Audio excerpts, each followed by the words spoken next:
teman-teman, kembali lagi bersama saya Ratna.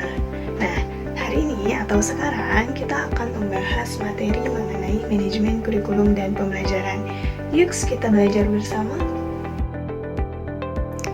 Apa itu manajemen kurikulum? Manajemen adalah proses mengatur dan mengarahkan orang-orang atau memberdayakan dan pendayagunaan manusia serta sumber daya untuk mencapai tujuan tertentu. Sedangkan kurikulum merupakan seperangkat rencana dan pengaturan mengenai tujuan, isi, serta bahan pelajaran yang digunakan sebagai pedoman penyelenggaraan kegiatan pembelajaran untuk mencapai tujuan pendidikan secara efektif dan efisien. Manajemen kurikulum merupakan sistem pengelolaan atau penataan terhadap kurikulum secara komparatif atau komprehensif, sistematik, dan sistemik yang dijadikan acuan oleh lembaga pendidikan dalam rangka mewujudkan ketercapaian tujuan kurikulum atau tujuan pendidikan. Nah, berikut ini adalah prinsip-prinsip kurikulum. Yang pertama yaitu relevansi. Relevansi adalah keselarasan internal komponen kurikulum dan eksternal atau kebutuhan masyarakat. Yang kedua ada fleksibilitas, yaitu kurikulum harus sesuai dengan kondisi guru dan siswa serta menyediakan ruang gerak dan program pilihan. Yang ketiga yaitu kontinuitas, di mana menjaga ketertarikan materi antara jenjang pendidikan. Dan yang keempat adalah efektivitas, yaitu kemampuan kurikulum dalam mencapai tujuan belajar.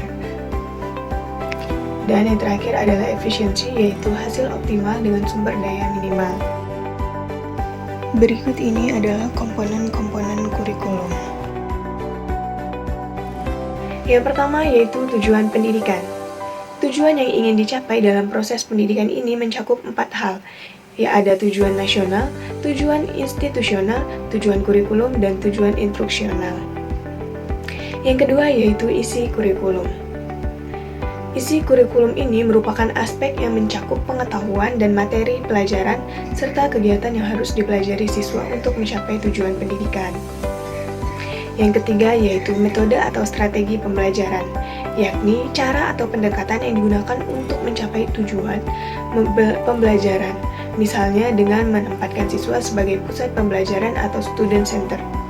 Dan yang terakhir adalah evaluasi, di mana pembelajaran ini adalah alat untuk menilai sejauh mana tujuan pembelajaran telah tercapai dan apakah diperlukan perbaikan dalam pelaksanaan kurikulum. Nah teman-teman, baru saja kita membahas nih komponen-komponen dari kurikulum. Sekarang kita masuk ke perencanaan kurikulum. Menurut Rusman, perencanaan kurikulum adalah perencanaan kesempatan belajar yang bertujuan membina siswa ke arah perubahan perilaku yang diinginkan.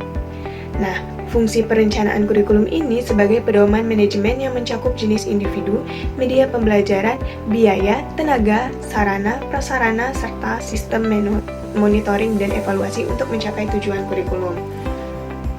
Nah, selanjutnya ada model implementasi kurikulum, di mana di sini ada 3. Yang pertama yaitu the Concurrent Based Adaptation model atau CBAM. Yang kedua yaitu model Ledwood. Yang ketiga yaitu model Tori. Model ini untuk mengunggah masyarakat mengadakan perubahan. Dengan model ini diharapkan adanya minat guru memanfaatkan perubahan. Selanjutnya, evaluasi kurikulum.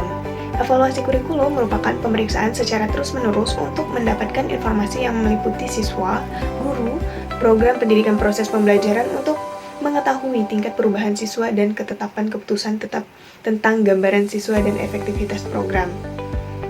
Nah, hal-hal yang harus dievaluasi adalah proses analisis kebutuhan dan kelayakan, proses perencanaan dan pengembangan, proses implementasi atau pelaksanaan, proses evaluasi kurikulum, dan yang terakhir yaitu proses perbaikan kurikulum. Nah, sekarang kita masuk ke dalam manajemen pembelajaran adalah proses perencanaan, pengorganisasian, pelaksanaan, dan pengawasan aktivitas belajar mengajar untuk mencapai tujuan pendidikan yang telah ditetapkan. Dalam manajemen pembelajaran, guru berperan sebagai fasilitator yang mengarahkan peserta didik agar dapat belajar secara efektif dan efisien.